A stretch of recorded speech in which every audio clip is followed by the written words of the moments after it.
to this video on the ACE3 DCC controller, its various features and also the corresponding driver handset that can go with it, with a look at the manual for the ACE3 but in video form. So this video series is going to be split into various sections covering the use of the different parts of the ACE, how to do certain things, visually seeing it being done in front of you for reference.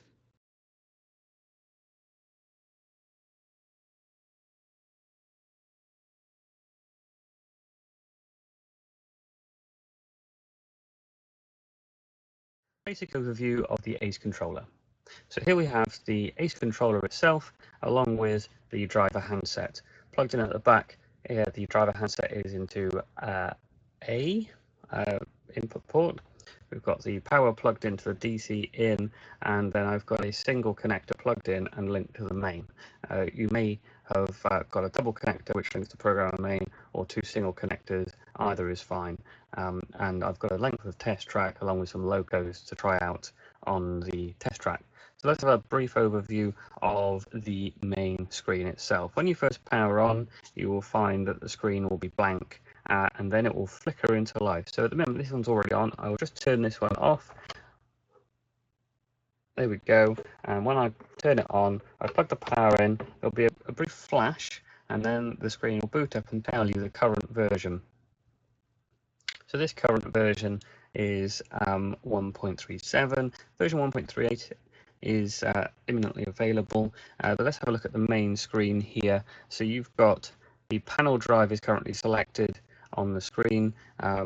Looking across the top, then you've got the current loco selected. Whenever you turn the ACE back on again after using it, it will remember the last train and put that in there that you were using. You've got the current drawer of the system. You've got the numeric keypad on the right hand side for selecting loco numbers, accessory numbers, etc.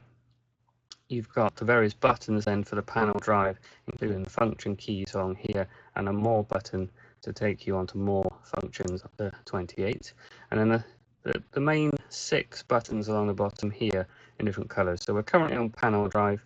You've got handset drive, allowing you to use the driver controller to operate 4 separate locos on 4 separate controllers. You've got the accessory control button to take you into point signals and so on.